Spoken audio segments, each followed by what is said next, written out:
하나님, 오늘도 우리를 공부하는 자리로 불러주셔서 감사합니다. 아는 만큼 실천할 수 있고 알기 때문에 순종할 수 있습니다. 오늘도 우리에게 하나님의 말씀을 잘 깨달을 수 있도록 성령으로 도와주셔서 오늘도 우리가 하나님의 말씀대로 움직이며 살아갈 수 있도록 인도해 주옵소서. 예수님의 이름으로 기도합니다. 아멘. 자, 바로 오늘은 교회 두 과를 동시에 다 하겠습니다. 19장과 20장을 할 텐데 113페이지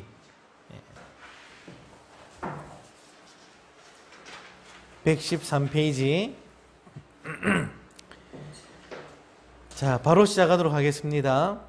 글 보겠습니다. 하나님의 교회에 대한 공부를 시작하려고 하면 교회가 그렇게 중요합니까?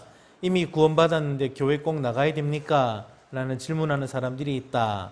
실제로 그리스도인이라고 이야기하면서 교회에는 자주 나가지 않는 사람들도 있다. 교회가 정말 우리에게 필요한가? 물론이다. 로빈슨 크루소처럼 고립되어서는 신앙생활을 할 수 없다. 교회에 소속되지 않고서는 그리스도인으로서의 삶을 살 수 없는 것이다. 신약 성경에서는 교회에 소속되지 않은 그리스도인이라는 개념은 찾아볼 수 없다. 교회에 소속되지 않는 그리스도인은 찾아볼 수 없다. 예. 자, 교회의 필요성. 교회의 필요성. 왜 교회가 필요한가? 우선 우리가 생각하는 교회라는 것은 도표에 보면 오른쪽에 그냥 선택 활동 아닌가? 그런데 하나님은 영적 필수품으로 교회를 우리에게 말씀하시고요. 우리가 볼 때는 개인주의가 만연한 공동체로 보이지만 그렇게 느껴지지만 실제 하나님이 생각하는 교회는 서로 세워주는 아름다운 공동체. 신앙은 개인적인 문제라고 우리가 생각하지만 실제로 교회 안에서 영생이 개발되는 현장으로 하나님 교회를 주셨고, 또 이 땅에서 소원을 비는 것처럼 절간이나 이런 것처럼 우리가 교회를 생각할지는 모르지만 실제로 교회는 연합해서 사회 문제에 우리가 더 적극적으로 참여하도록 하기 위한 도구로 사용하시죠. 새로 들어온 사람들은 배척하는 수도 있지만 하나님은 누구라도 받아들이는 것으로 교회를 생각하시고, 또 우리는 서로 말과 행동이 다른 그런 성도들처럼 보이는데 실제 하나님은 교회를 신앙과 삶이 일치하는 진실함으로 만들어가기를 원하신다. 이 모든 기능들이 교회라는 걸 통해 구현되게 해놨습니다. 교회는 필수적인 것입니다. 자, 그러면 세 가지를 우리가 크게 살펴볼 텐데요. 밑에 있는 글 보면 하나님이 교회인 우리에게 바라시는 역할을 회복하려면, 교회라는 것을 제대로 회복하려면 세 가지가 필요하네요. 첫 번째, 교회가 어떻게 시작되었고, 그 다음에 교회의 본질은 무엇이고, 교회의 사명은 무엇인가? 이 세 가지입니다. 먼저 교회의 시작은 무엇이고, 그 다음에 교회의 본질은 어떻게 되고, 교회가 해야 될 사역, 사명,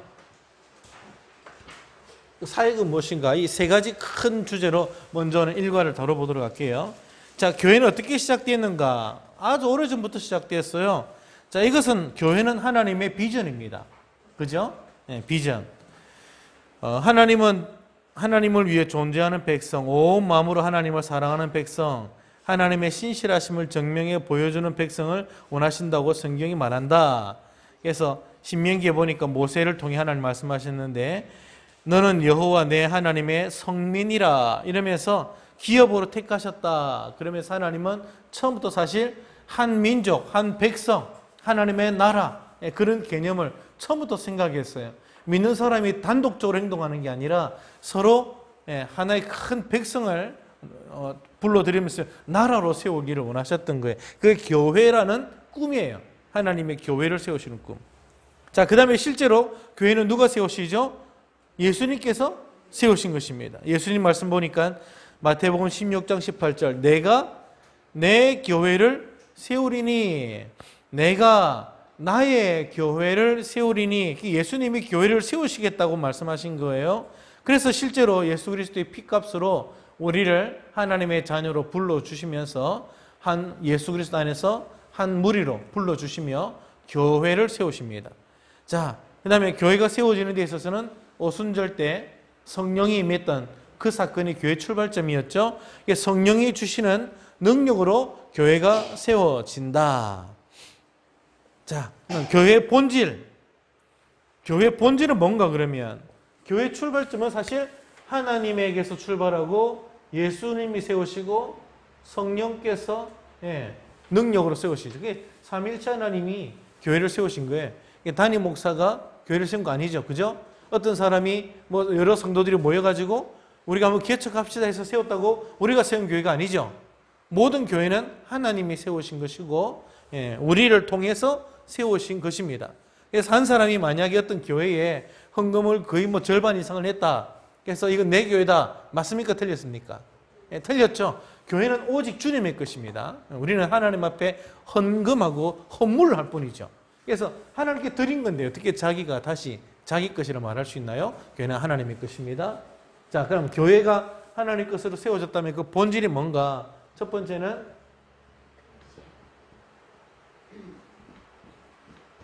에클레시아라고 성경이 말하고 있어요.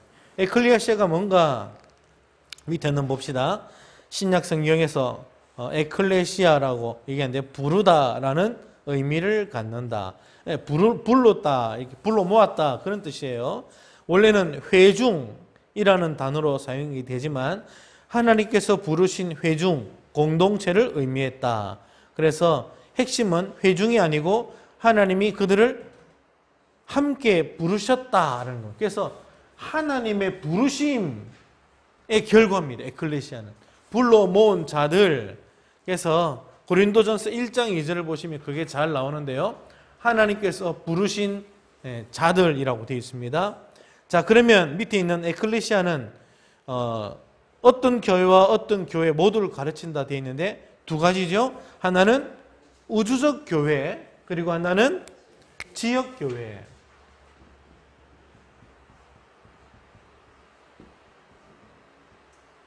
우주적 교회, 지역을 훨씬 넘어서서 어디든지 하나님이 불러 세운 사람들이 존재하죠. 그래서 이건 지역으로 모일 수는 없죠. 우주적 교회는. 그죠? 그래서 이것을 형태가 드러나지 않는다 그래서 무형 교회라고도 얘기하고요.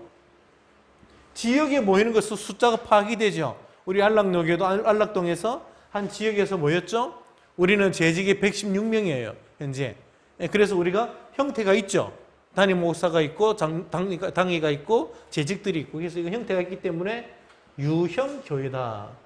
그렇게 구분을 할 수 있어요. 자, 하나님은 지역 교회 안에 제한이 안 되시죠. 전 우주적으로 하나님은 전 세계적으로 믿는 자들을 다 알고 계시죠. 교회가 몇 명인지 오직 주님만 아세요. 자, 그리고 또 다른 분류를 본다면 이 땅에 우주적 교회가 있겠죠. 이것은 지상교회라고도 얘기할 수 있겠고 또 이미 돌아가신 분들은 어디에 모이죠? 저 주님의 보좌 앞에 또 다 모이죠. 그것은 천상에서 모이죠.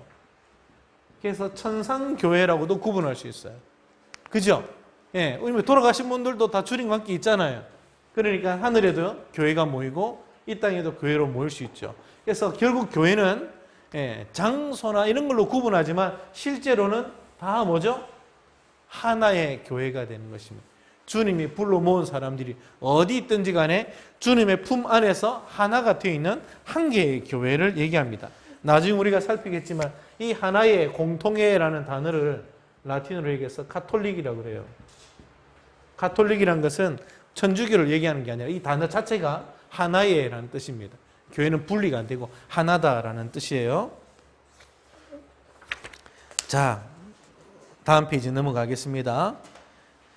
자, 두 번째 교회는 뭐라고요? 교회는 코이노니아. 이 단어로 또 설명해요. 코이노니아. 사실은 뭐 잘 드러나지 않는 단어이긴 한데요. 자, 한번 봅시다. 번역하기 어렵다라고 되어 있는데 억지로 번역해보면 개념이 친교, 교제, 나눔, 참여 그렇게 번역할 수 있어요. 그런 의미가 있죠. 교회가 그리스도 안에서 서로 유기적으로 교제하고 있는 부분입니다. 교류하는 부분이에요. 그래서 엄마와 자녀의 관계, 아기와 엄마의 관계, 서로 독립된 인격체지만 떼면 아기가 죽죠.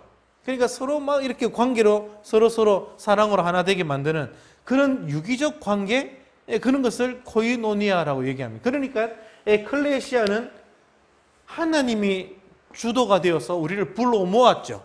근데 코이노니아는 불러 모은 자들 안에서 서로 유기적으로 서로 막 사랑하고 찢고 뽑고 하는 장면입니다. 이게 코이노니아예죠. 자, 그래서 코이노니아 하면 교회가 특징들이 나타납니다. 우선 밑에 빛, 그 다음에 연합, 그 다음에 용납해주고, 그 다음에는 서로 나누고, 또 117쪽 올라가면 고린도후서에는 헌금을 서로 내며 서로의 필요를 채우고, 그 다음에 빌립보서에 보면 고난을 받고, 또 고린도전서 10장에는 그리스도 안에서 서로 성찬을 다루죠. 자, 이 모든 것이 서로 유기적으로 연합하고 하나 되는 내용들입니다. 자, 교회 의식은 넘어가도록 할게요. 뭐 성찬에 대한 부분인데, 성례에 대한 부분인데, 이거는 뭐 다음에 한번 다루도록 하겠습니다. 자, 교회의 본질, 그러면 결국 공통점이 뭐죠? 두 가지가 다 어떤 특징들이 있어요? 서로 찢고 뽑고 하는 거예요. 예수 그리스도 안에서. 그죠? 가족입니다. 가족. 하나님이 서로 엮이게 만들어 놨어요. 혼자 있지 않고 모임으로 묶어서 이 안에서 서로 계속 유기적으로 관계하도록, 인격적으로 서로 나누도록 만들어 놨어요. 그래서 계명을 주셨죠. 그렇게 또 하라고 명령하셨죠. 서로 사랑하라. 이게 코이노니아를 더 적극적으로 하기 위해서 예수님이 명령하셨어요. 계명으로 주셨어요. 우리는 이런 본질을 가지고 있다. 근데 교회 왔다 했는데 예배만 드리고 성도들과의 관계가 전혀 없이 예배만 드리고 간다. 그거는 뭘 어긴 거죠? 자기 어떤 개인적인 하나님을 바라보는 신앙심은 있는데 뭘 하지 않는 거죠? 이 말씀을 지키지 않는 거예요. 교회로 불러 모신 하나님의 부르심을 거역하는 거예요. 그죠? 그러니까 마치 태어난 아기가 엄마 젖을 먹지 않는 거예요. 태어나자마자 엄마가 주는 젖을 거부하는 거죠. 집에서도 있지 않아요. 나가요. 그럼 어떻게 될까요? 인생이 끝납니다. 망하죠. 하나님이 집처럼 우리에게 이 모임을 주셨기 때문에 교회는 우리 삶의, 믿는 성도의 삶의 중심에 있어야 돼요. 여러분들은 교회 중심으로 살아가시죠? 그죠? 화요일도 교회 오시고, 수요일도 오시고, 목요일도 오시고, 금요일도 오셔야 돼요. 계속 오잖아요. 그죠? 근데 그게 사실 교회 생활을 잘하고 계신 거예요. 이렇게 교회를 중심으로 살아가는 것을 주님이 원하세요. 본질이 그래요. 교회를 우리에게 허락하신 이유가 그렇게 하라고 하신 거예요. 그래서 잘하고 계신 거예요. 자, 그 다음에 모임에 뭐 하면 될까요? 서로 사랑만 하면 되나요? 서로 사랑하는 것도 교회의 아주 중요한 일 중에 하나지만 모여서 해야 할 사명도 주셨어요. 교회가 모여서 어떤 방향을 보고 함께 달려가게 하셨어요. 그게 교회의 사명입니다. 5가지가 있습니다. 119쪽의 중간에 보시면 교회에 주신 5가지 가르침하고 정리가 되어 있습니다. 자, 첫 번째, 내 마음을 다하여 하나님을 사랑하라.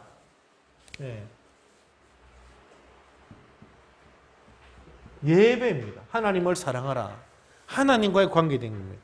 레이투르기아라고 얘기하는데요. 두 번째는 내 이웃을 내 몸과 같이 사랑하라. 이웃을 사랑하라 이죠. 그래서 이것을 우리가 뭐 어려운 얘기로 하지만 그냥 사역이라고 해볼게요. 봉사, 구제. 자, 이렇게 사역이라는 단어를 써볼게요. 봉사하는 거죠. 섬기는 것이죠. 이웃에게 사랑을 나누는 겁니다. 자, 세 번째는 가서 제자를 삼아. 뭐죠? 전도입니다. 사역이란 단어는 여러분들이 아마 뭐 많이 들어보셨을 거예요. 디아코니아라는 그런 헬라 단어로 얘기할 수 있고, 전도는 뭐 선포하는 것이다 해서 케리그마라는 단어를 많이 써요. 뭐 어디 교회에서 막 이런 얘기 쓰면 처음 들어보는 소리다 하지 마시고, 들어봤다 하시면 돼요. 그냥 그런 단어예요.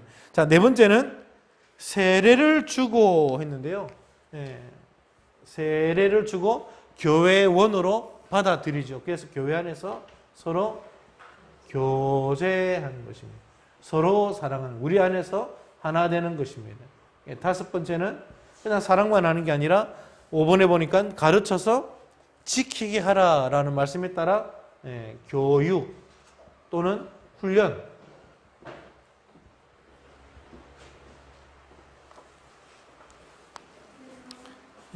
뭐 교훈이란 단어로 디다케라고 얘기하는데요. 자, 교회가 할 일이, 이 목적이 5가지예요. 하나님이 우리에게 교회로 모아놓고 너희들끼리 열심히 잘 놀아라 한 게 아니고, 노는 것도 필요하지만 그리스도 안에서 제일 먼저 하나님 앞에 모여서 뭐 하는 거죠? 예배하게 합니다. 그래서 우리는 모여서 예배하면서 하나님을 느끼고 하나님의 은혜를 체험하고 하나님의 임재를 경험해서 성전으로서의 은혜를 경험하게 만듭니다. 성전에 있는 것처럼 하나님을 경험하게 하는 거예요. 그래서 아주 예배는 교회의 아주 본질적인 사역 중 하나입니다. 예배가 만약 무너지면 어떻게 될까요? 교회 안에서 예배가 제대로 안 되면 하나님과의 관계가 무너지게 되면 신앙생활을 하는데 껍데기만 남아요. 무감각해져요. 은혜가 없으니까 하나님에 대한 어떤 감정적인 뜨거움이나 열정 같은 게 없고 자기 의만 드러나는, 사람이 드러나는 교회가 되는 거예요. 그래서 사람이 드러나지 않으려면 예배에 목숨을 걸고 예배하는 일에 집중하면 하나님이 느껴지면서 성도들이 제대로 세워지게 된다. 자, 열심히 예배했습니다. 이걸로 다 끝나나요? 아니죠. 하나님 앞에 받은 은혜를 어떻게 될까요? 이웃에게 나눠야 되는 거예요. 이웃을 사랑하라 그래서 우리가 교회 안에서만 좋으면 안 되죠. 우리 교회 밖으로 하나님의 사랑을 나눠야 됩니다. 그러기 위해서는 전도도 하죠. 전도도 해야 되죠. 그죠? 그들이 하나님을 알지 못하면 우리가 베푸는 사랑이 얼마나 그들에게 유익하겠어요. 아무리 그들의 필요를 채워줘도 영혼이 먼저 살아야 되는 게 가장 중요하죠. 그래서 사역과 전도는 교회가 해야 될 아주 외부적 사역에 있어서, 교회 밖으로 나가는 사역에 있어서 본질적인 사역이다. 이게 없으면 어떻게 될까요? 이게 없으면 이기적 단체가 됩니다. 이기적인 단체가 되고 또 외부로 힘을 쏟지 않기 때문에 서로 안에서 에너지를 발산하다 보니 싸워요. 전도 안 하는 교회는 싸웁니다. 밖으로 이웃 사랑을 안 하는 교회는 싸웁니다. 이건 제 얘기가 아니라 교회 성장 연구소에서 충분히 사례들을 다 통계를 내보니까 다 그래요. 전도 안 하는 교회가 싸우지 전도하는 교회는 안 싸워요. 열심히 전도하는 교회는 오히려 서로 하나 되는 일에 많은 은혜를 경험합니다. 그래서 아주 중요한 부분이죠. 교회의 본질적인 것. 그 다음에 교제, 서로 세워주는 것입니다. 이웃을 사랑하는 것이라면 이거는 우리 안에서 서로를 세워주는 거예요. 구역으로 모였고 전도회로 모였고, 그죠? 그래서 서로 안에서 회원도 신방도 하면서 돌아보면서 교제하죠. 이런 것이 아주 중요합니다. 아까 얘기했던 서로 사랑은 여기에도 관계되죠. 자, 그러기 위해서 우리는 뭐 해야 되냐면은 사도행전 교회가 처음 보여줬던 모범이에요. 사도들이 열심히 가르쳤어요. 하루에 3,000명이 전도되고 하루에 5,000명이 교회로 들어왔죠. 그럴 때 사도들이 제일 열심히 했던 게 가르쳤어요. 예수님의 말씀을 가르치며 모여서 어떻게 할지, 어떻게 교회 생활해야 될지를 열심히 가르쳤고, 성도들은 사도들의 가르침을 받아서 교제하고 또 그렇게 이웃을 사랑하고 하나님을 바라보면서 나갔던 거예요. 그러니까 엄청 중요한 부분이에요. 자, 우리 교회를 한번 볼까요? 우리 교회는 어때요? 이 사역에 따르면 예배는 뭐 어느 정도 우리가 안 드리진 않잖아요. 열심히 드립니다. 근데 실제로 공예배나 이런 부분 잘 되지만 하나님 앞에 개인적으로 성도들이 막 뜨겁게 나가는 어떤 기도회라든지 이런 부분이 살아있다기보다는 막 뜨겁지는 못하죠. 아직까지 좀 많이 회복해야 될 단계에 있습니다. 예배 때 하나님의 임재를 경험하고 막 기도회가 불이 붙어서 막 성령의 역사를 경험하는 그런 예배가 되도록 우리가 해야 될 것이죠. 그 교회가 성장하는, 부흥하는 비결일 것입니다. 그 다음에는 받은 은혜가 넘치게 되면서 이웃에게 그 사랑을 나누는 게 필요한데, 사실 일부분 우리는 아주 많이 약하죠. 우리 사랑 나눔부가 있어서 하고는 있지만 우리 전 성도가 함께 이 일에 애쓰기에는 아직까지 우리의 사역은 미미하다, 부족하다 생각이 들어요. 전도도 사실 우리는 잘 못하고 있죠. 전도, 뭐 새생명 축제나 이런 행사를 해야만 전도를 꼭 하는 것인가? 실제로 부흥하는 교회는 뭐 새생명 축제를 통해 부흥했다라고 말하긴 하지만 그 교회 전체가 새생명 축제가 아니어도 전도를 많이 하는 교회가 많아요. 열심히 성도들이 전도를 많이 해요. 3355로 모여서 전도하고 다니고 전도회로도 전도하고 그런 일이 많다 보니 그런 에너지들을 모은 게 새생명 축제가 있고 전도 단체가 있죠. 어쨌든 전도하는 교회가 성장하고 전도하는 교회가 하나님의 역사를 많이 경험합니다. 우리는 상당히 부족하죠. 1년에 새 가족 등록하는 숫자가 그렇게 많지는 않아요. 코로나 전에 20명 정도 등록을 했지만 그 중에 정착하고 우리 안에 들어오는 사람의 숫자는 또 다 그렇게 되지는 않으니까요. 사실 20명 정도 전도해서 유지하는 것도 대단합니다. 보통은 빠져나가는 사람의 수가 많은데 우리는 뭐 하도 많이 빠져나가서 이제 빠져나가는 사람이 없어서 그런지 몰라도 많이 빠져나가지 않아서 현상 유지는 하고 있는데요. 계속 그렇게 될 수는 없습니다. 여기 계신 분들도 나이가 들고 상황이 이제 안 좋아지면 못 나오는 때가 곧 오게 될 텐데 어쨌든 계속 우리는 전도에서 하나님이 일하시는 것을 경험해야 됩니다. 그 다음에 교제, 이 부분은 뭐 잘하고 계신 것 같아요. 잘하고 있어요. 근데도 한동안 갈등을 많이 겪었죠. 어쨌든 이 부분은 필요를 많이 넣게요. 우리가 서로서로 얼굴을 보니까. 근데 교육, 이 부분도 사실 좀 약하긴 해요. 이 부분은 우리 교육자들과 목회자들이 더 신경을 많이 써야 되지만 우리 성도들이 또 많이 또 따라와야 될 부분. 자, 이 5가지가 잘 돌아가면 교회는 힘이 생깁니다. 성장할 수 있는 원동력이 생기게 돼요. 자, 이것이 교회의 시작과 본질과 사역이라는 부분을 살폈습니다. 자, 바로 20장으로 넘어가겠습니다. 자, 이제는 이 부분을 살폈으니까요. 성경에서 교회를 어떤 식으로 표현하고 있는가 하는 비유를 봅시다.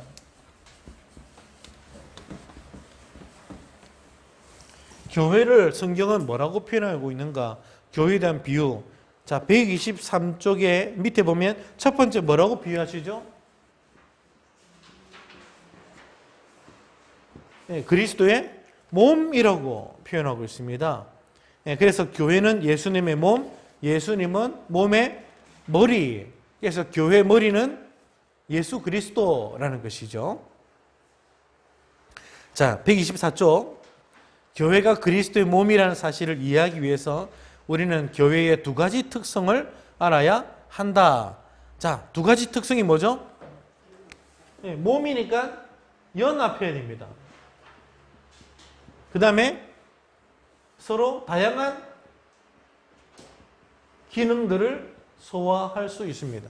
자, 우리 몸을 보십시오. 보는 쪽은 눈이고 입은 열심히 씹어야 되고 또 잘 씹기 위해서는 손이 입에다가 음식을 집어넣어야 되고 씹고 나면 입이 음식을 가지고 있으면 어떻게 되죠? 큰일 나죠? 배로 집어넣어야 되고 배는 열심히 씹어준 음식을 잘 소화시켜야 되고 또 소화시키고 나면 밑으로 안 빠지면 큰일 나죠? 배출이 중요하죠? 그래서 배출하는 기능까지 있잖아요. 온몸이 사실 다 다양한 기능을 가지고 있지만 서로 뭐 해야 되죠? 서로 연합해야 몸이 제대로 되는 거예요. 그래서 몸이라고 표현한 것은 아주 놀라운 비유입니다. 우리 교회가 어떤 식으로 돌아가야 되는지를 이 하나의 단어로 그대로 설명을 하고 있어요. 자, 봅시다. 연합 부분. 그리스도께서 분리의 담을 허무셨다. 서로서로 남남으로 있던 우리의 이 담을 허무셨어요. 두 번째, 그리스도의 몸 안에서 우리는 하나가 되었습니다. 부부가 서로 부모를 떠나서 하나 된다는 표현과 똑같은 표현이에요. 남자와 여자가 부모를 떠나서 하나 되었기 때문에 같이 살아가죠. 같이 살고 같이 자고 같이 먹고 남편이 벌어온 돈, 아내가 가지고 있는 돈 다 모아야 되죠. 사실 부부가 같이 사용하잖아요. 근데 뭐 요즘은 안 그러죠. 요즘은 남편 돈, 아내 돈 따로 구분하죠. 네 거 내 거 하죠. 큰일 납니다. 사실 원래 성경적으로는 하나입니다. 하나. 교회도 하나인 거예요. 그래서 사도행전 교회는 처음에 예수님 안에서 교회를 딱 세워졌을 때 제일 먼저 뭘 실천했죠? 개인 재산을 교회에 다 들여서 같이 사용하도록 했습니다. 대단한 모범이죠. 아주 대단한 모범이에요. 없는 사람들을 위해서 기꺼이 자신의 재산을 내어놓았던 아름다운 모델을 우리는 사도행전에서 봅니다. 자, 세 번째, 십자가 앞에서 동등한 지위를 가집니다. 서로 같다는 말이죠. 누군가를 더 사랑하고 누군가는 덜 사랑하고 그런 구분도 없고, 세상에서는 주인이고 또 한 사람은 노예라 할지라도 교회 안에서는 서로 동등한 형제 자매예요. 그죠? 위아래가 없다는 얘기예요. 그리스도 안에서 서로 동등한 형제 자매. 그 다음에 우리의 공통의 시민권, 공통의 가족, 공통의 미래 종착지가 된다. 같이 가는 거예요.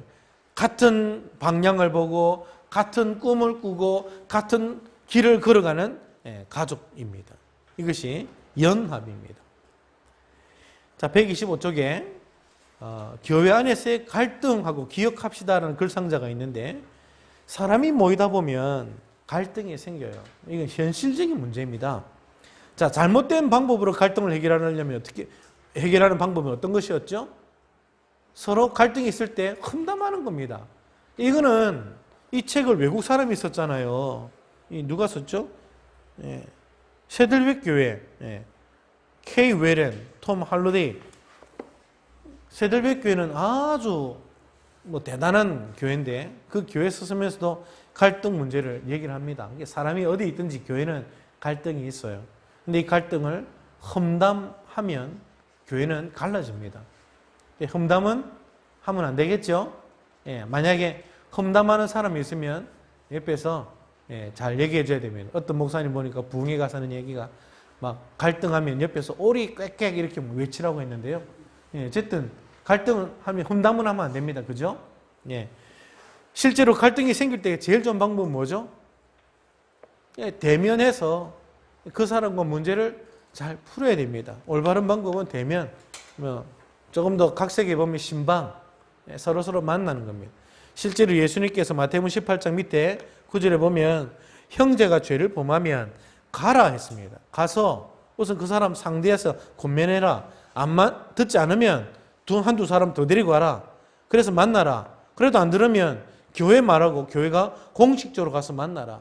그래도 말 안 들으면 그때서는 제적시켜라 라고 얘기를 하고 있습니다. 그래서 만나는 것입니다. 사실 안 만나겠다, 이게 제일 힘든 거예요. 갈등이 생겼는데 안 만나겠다 하고 억지로 안 만나주면 갈등이 풀어지지가 않겠죠. 그래서 부부가 뜻이 막 틀려져 가지고 부부싸움 하더라도 밤에는 각방 쓰는 게 아니고 같이 자야 돼요. 그러면 풀어지잖아요. 교회도 똑같습니다. 그렇게 해서 갈등을 해결해 가야 됩니다. 만나면 어쨌든 해결은 됩니다. 자, 그 다음에 다양성에 대해서 봅시다. 다양성. 몸은 서로 연합해야 되지만 연합한다고 해서 다 똑같은 기능을 하는 건 아니에요. 서로 각자의 재능과 자질이 다 달라요. 하나님은 각 사람에게 맞도록 교회에서 어떤 일을 할 수 있도록 다양한 기능들을 주셨어요. 어떤 사람은 엄청 믿음이 강하지만 앞으로 전진하는 건 잘하지만 뒤를 돌아보는 걸 잘 못해요. 근데 이런 사람한테는 뒤를 돌아보는, 다른 사람에 돌아보고 이런 직분을 맡기면 잘 못하겠죠. 이런 사람은 더 앞서서 차고 나갈 수 있도록 밀어줘야 될 것이고, 또 앞에서 나서서 뭘 하는 건 힘든데 뒤에서 받쳐주는 건 진짜 잘하는 사람이 있거든요. 이런 사람한테는 뒤에서 받쳐주는 일들을 맡기면 잘하시겠죠. 각자에게 다양한 기능들이 있어요. 내가 잘한다고 저 사람은 잘 못한다고 말할 수가 없겠죠. 서로 서로의 차이를 인정하고 그 사람을 쓸 수 있도록 우리가 늘 그 사람에게 맞는 자리를 베풀어주고 인정해 주는 게 필요합니다. 자, 이게 몸에 대한 부분이었습니다. 자, 두 번째 비유는 뭐죠? 하나님의 양무리. 그래서 우리가 보통 이런 단어를 통해서 예수님은 우리의 선한 목자, 우리는 그분의 양, 시편 110편에도 그분은 우리의 주, 우리는 그의 기르시는 양, 그렇게 표현을 하잖아요. 그러니까 양무리라는 표현을 쓰면서 목양이라는 단어, 한 울타리 아래서 목자가 양을 돌보듯이 돌봄. 그래서 목양, 이런 단어들을 많이 씁니다. 이 양 울타리가 있잖아요. 양물이니까 울타리가 있는데 울타리를 벗어난 곳에는 누가 역사하죠? 마귀가 역사하는 것이에요. 그래서 거기서 하나님이 그들을 건져서 양우리 안에 집어넣었으니까 울타리를 빠져나가지 못하게 서로가 돌아보면서 돌봐주고 목양하는 일들이 교회에 필요한 것입니다. 우리도 목양 잘 해야 되겠습니다. 우리 구역장들이 여기 많이 계신데요. 구역장들은 구역 안에 맡겨준 양들을 잘 돌아볼 필요가 있습니다. 그래서 그런 의미에서 127쪽에 보면 또 뭐라고 비유하죠?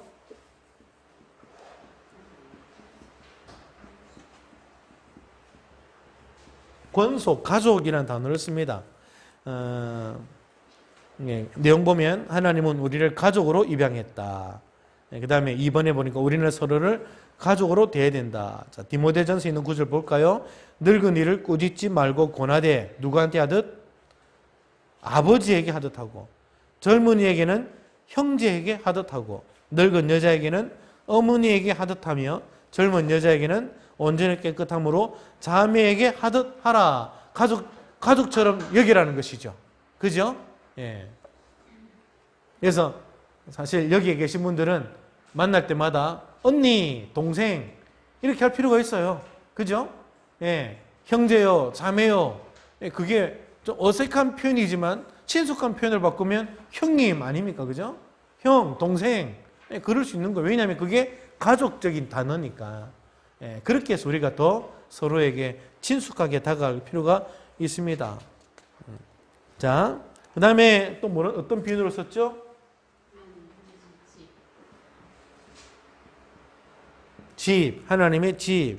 집은 어떤 기능이 있습니까? 집은 들어가 사는 거죠.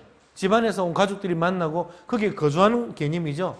나그네처럼 또 돌아다니는 게 아니고 항상 돌아와서 거기에 머무는 곳이죠. 자, 하나님의 집이니까 누가 계시죠? 당연히 하나님이 계시죠. 그래서 우리가 하나님의 집에 모이면 누구를 향해서 우리가 마음을 열어야 될까요? 우리 하나님을 향해서 여는 거예요. 그래서 예배가 일어나는 것이고 하나님을 만나고 변화되는 은혜 역사가 그 속에 일어나는 것입니다. 자, 하나님의 은혜 속에 들어왔다는 개념인데요. 구약시대에는 이스라엘이 성전을 가졌다. 그러나 지금은 교회가 성전, 곧 살아있고 생명력 있는 성전이다 했습니다. 여기서 우리가 오해할 게 있죠. 보통 우리 교회 당을 뭐라고 얘기하죠? 많은 사람들이 건물을 성전이라고 얘기합니다. 물론 이제 뭐 그렇게 볼 만한 이유는 알겠어요. 그런데 오해 소지가 크죠. 저 건물의 벽돌 하나가 거룩한가요? 저 문짝이 거룩한가요? 실제로 옛날에는 강대상에 올라갈 때 애들 못 올라가게 했습니다. 애들 못 오라가게 했어요. 올라가더라도 신발을 벗고, 그다음 강대상에 있는 것들은 함부로 손대면 안 돼요. 그죠? 그 함부로 손댔다가 하나님 앞에 벌 받는 것처럼 막 얘기를 했습니다. 강대상에 올라가는 것 자체가 뭔가 막 무서운 것처럼 얘기하고 교회 건물을 손대는 것을 상당히 두려워했었습니다. 옛날 분들은 그랬거든요. 왜냐하면 교회의 당을 하나님의 집이라는 단어를 오해해서 교회 건물을 성전이라고 생각했거든요. 마치 예수님 시대 때 성전을 솔로몬 성전을 세웠던 것처럼 그런 성전 개념으로 봤어요. 근데 실제로 성전은 몇 개가 될 수가 없어요. 딱 하나밖에 없거든요. 근데 그 성전이 없어졌잖아요. 다 무너졌죠. 예수님 시대 때. 예수님이 그래서 성전이 다 무너진다고 얘기하면서 성경이 뭐라고 얘기냐면 성전은 하나인데 건물이 아니고 누구였다고요? 예수님이었다고요. 이게 성전은 집인데 하나님이 집인데 하나님과 사람이 만나는 장소예요. 그런 개념에서 집이었죠. 구약시대 때는 이게 성전으로 잠깐 그림자처럼 나타났지만 성전의 실체는 예수님이었다는 사실을 알게 되었죠. 예수님 안에서 하나님과 사람이 만남이 가능해진 거죠. 오늘 우리는 교회당을 그러면 성전이라 부를 수 있나요? 이런 의미에서는 부를 수 없죠. 그냥 교회당일 뿐이에요. 교회당이지 집당자 써서 교회당이지 성전은 아닙니다. 그런데 결국 우리가 하나님 만나기 위해서 모이는 장소가 다 이 교회당에서 모이죠. 그래서 이 안에서 모이면 누구를 만나죠? 예수님 만나고 하나님 만나고 그러다 보니까 성전이라는 개념이 묻어 들어온 거예요. 성전은 아닌데 성전처럼 느껴지는 장소가 돼버린 거예요. 왜냐면 늘 여기서 모이니까. 그런 의미에서 성전한다는 게 이해는 되는데 혹 어떤 분들, 미신이 강한 분들은 이 성전을 오해해서 건물 자체가 거룩한 것처럼 생각할 요지가 있습니다. 그래서 우리는 그런 오해를 방지하기 위해서 일부러 성전이라는 단어를 안 쓰고 교회 당이라 쓰지만 이 안에서 늘 주님 만나니까 이 장소 자체가 우리한테는 역사 깊은 의미 있는 장소가 될 수 있는 거예요. 이게 사랑하고 싶고 지키고 싶은 장소가 되는 것은 맞아요. 그렇게 생각하시면 되겠습니다. 자, 넘어갑시다. 128쪽 집이라고 하면서 설명이 성경에 여러 가지 붙었어요. 자, 집은 어떻게 구성되어 있죠? 건물은 기둥이 있고, 그죠? 기둥이 있고, 그 다음에 집안이 있어야 되고, 그죠? 그 다음 뭐가 필요하죠? 벽이 있어야 되죠? 그 다음에 위에 지붕을 얹어야 되죠. 지붕을 이렇게 얹으면. 그렇게 하면 집이 되죠. 건물로서 집이라고 얘기할 때 기둥이 있어야 되고, 기초 집안이 있어야 되고, 벽이 있어야 되죠. 그 개념을 실제로 성경이 써요. 교회를 설명할 때 하나님의 집이라는 이 건물 개념으로 해서 어떻게 되느냐 얘기를 합니다. 자, 봅시다. 이 비유, 집이라는 비유에서 예수님은 뭘로 언유가 되었죠? 모퉁이 돌, 모퉁이의 기준이 되는 돌. 이 모퉁이 돌에서 이렇게 기준이 다 이제 나가죠. 모퉁이 돌, 예수님이 중심이라는 게 기준이에요. 기준, 그러면 예수님. 그 다음에 각 성도는 뭘로 비유되죠? 네, 살아있는 생명의 돌들, 교회를 구성하는 벽돌이에요. 제가 예전에 서울에 그 부목사로 있을 때 교회가 이제 막 새롭게 하면서 교회 로고를 만드는 그런 공모전이 열렸었어요. 그래서 뭐 다양한 그게 나왔는데 그때 뭐 저도 교육자들도 막 아이디어를 냈지만 다 채택은 안 됐는데 비슷한 의미였고 제일 좋은 게 하나가 채택이 됐는데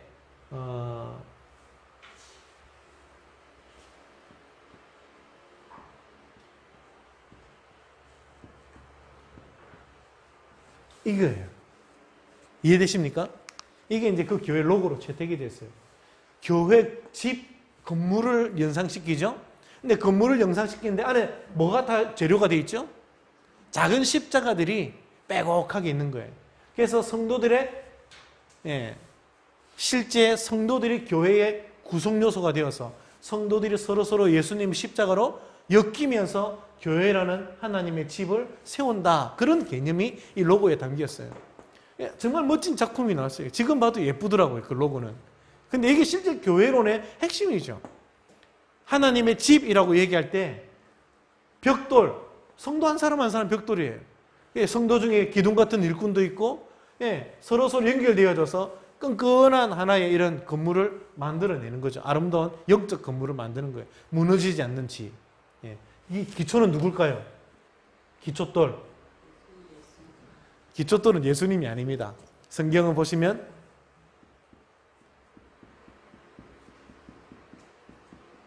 구약을 선지자, 신약은 사도, 선지자와 사도 위에, 다른 말로는 하나님의 말씀, 그죠?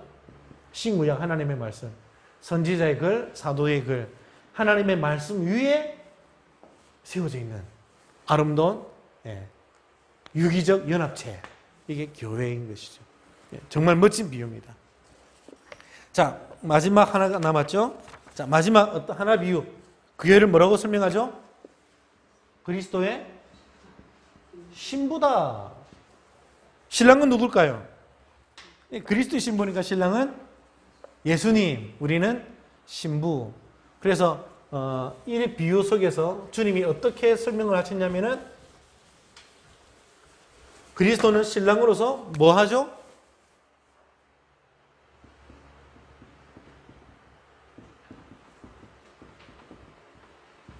신랑은 신부를 위해 목숨을 바치죠. 신부는 신랑에게 뭐 하죠? 복종하죠. 자, 그리스도와 성도, 교회의 관계를 얘기할 때 예수님은 신랑으로서 목숨을 바치셨다. 그리고 신부된 우리 성도는 그리스도 앞에 철저하게 복종한다. 이게 신랑과 신부의 관계로 설명했어요. 오늘날 이렇게 합니까 안 합니까? 신랑 신부들. 우리 정 목사님이 사모님한테 목숨을 바치고 있나요? 네. 저는 바칠 겁니다. 때가 되면. 아직 바칠 때가 아니었어. 네. 자, 어쨌든 신랑의 모델이에요. 신랑의 모델이고 신부의 모델이에요. 남편의 권위를 인정하고 그 앞에 복종하는 거예요. 물론 남편이 막 엉뚱한 데로 방향 가면 신부가 바로 잡아야 되겠죠. 그래서 복종할 수 있는, 존경할 수 있는 신랑으로 세우는 게 먼저 우선이 필요하겠죠. 근데 예수님은 잘못된 길을 가지 않으니 신부는 예수님, 신랑 대신 예수님에게 전적으로 복종하는 게 당연한 것이죠. 신랑도 바로 서 있으면 신부는 바로 서 있는 신랑에게 전적으로 복종하고 신랑은 신부를 위해 목숨을 아끼지 않는 이런 관계가 아름다운 가정을 세우는 관계가 될 것입니다. 이런 관계가 회복되어야 되고 교회를 그리스도의 신부라고 설명할 때 이렇게 비유합니다. 자, 그 다음에 이 비유가 종말론에서도 등장합니다. 신랑 대신 예수님은 어떻게 결혼식 날 한밤중에 찾아오죠. 근데 열처녀 비유 들으셨죠? 신부가 언제 올지 몰라가지고 등불을 들고 기다려야 되는데 등불에 기름이 다 떨어져가지고 기름 사러 간 처녀들은 나중에 기름 사고 보니까 이미 신랑이 와서 문은 닫혀버려서 못 들어오는 비유를 얘기했죠. 그때 신랑과 신부 얘기할 때 재림으로 얘기했습니다. 그 당시에 결혼 양식을 생각해 보면 충분히 이해됩니다. 밤새도록 신랑은 신부들과 마지막까지 행사를 끝내고 들어오는데 일부러 한밤중에 알려주지 않는 한밤중에 들어오는데 신부가 자고 있으면 불명예스럽습니다. 신부는 아무리 졸려도 신랑이 올 때까지 안 자는 게 미덕으로 생각이 됩니다. 이게 신부의 역할이죠. 그때는. 그걸 주님은 재림으로 설명을 하셨어요. 자, 우리는 어떻게 될까요? 그리스도의 신부로서. 어떻게 될까요? 자, 밑에 129쪽. 구약에서 이스라엘은 하나님의 아내 혹은 신부로 묘사된다. 두 번째, 그러나 이스라엘은 하나님께 대한 사랑의 서약에 뭐 해야 되죠? 뭐 했죠? 반복적으로 불충성했죠. 붕출실했어요. 지금까지는. 구약에 보면 언약을 버린 이스라엘과 달리 성경에서 교회는 신랑을 기다리는 처녀 신부로 묘사된다. 그래서 어떻게 해야 되죠? 130조. 신부와 신랑의 관계는 교회의 두 본질을 반영하는데 첫 번째, 교회는 신랑을 위해 준비된 모습으로 뭐 해야 된다? 깨어 있어야 된다. 신랑이 올 때까지, 만날 때까지. 두 번째, 교회는 신랑과의 새로운 관계에 사람들을 계속 초대해야 된다. 신부로 준비시켜야 되는 거예요. 이렇게 해서 아름다운 주님과의 만남이 마지막 날 영광스럽게 일어나게 될 것입니다. 자, 마무리 짓겠습니다. 이 모든 내용들은 교회를 설명하고 있습니다. 다른 말로는 교회가 없이는 절대 그리스도와 우리와의 관계가 발전되지 않습니다. 결국 하나님은 교회를 통해 주님의 놀라운 구원의 뜻을 이루어 가세요. 성취해 가세요. 그러므로 교회는 반드시 중요합니다. 그래서 우리가 여기에 이 땅에 우리가 교회로 살아갈 때 우리의 꿈을 사실 교회 부흥으로 세우는 것은 가장 아름다운 꿈입니다. 교회를 바로 세워야지. 교회가 성장해야지. 교회가 부흥해야지. 그게 뭐 목회자의 꿈, 또 뭐 직분자 중직의 꿈이 아니라 모든 성도들의 꿈이어야 합니다. 기도할 때마다 교회 성장과 부흥을 위해 항상 기도해야 되는 줄 압니다. 기도하겠습니다. 하나님, 오늘 교회를 살펴보았습니다. 얼마나 교회가 우리의 신앙의 중요한 요소로 자리 잡는지를 살펴보았습니다. 교회 없이는 우리의 구원도 진행되지 않는 것이요. 교회 안에서 주님을 만나는 일이 없으면 우리의 믿음을 유지할 수도 없음을 압니다. 교회가 때로는 인간적인 냄새가 나고 상처를 주고 실망을 줄 수도 있지만 그럼에도 불구하고 희망은 교회에 있음을 알고 더 아름답고 멋진 교회를 세워가는 일에 우리 모두가 다 힘쓰기를 원합니다. 함께해 주옵소서. 예수님의 이름으로 기도합니다. 아멘.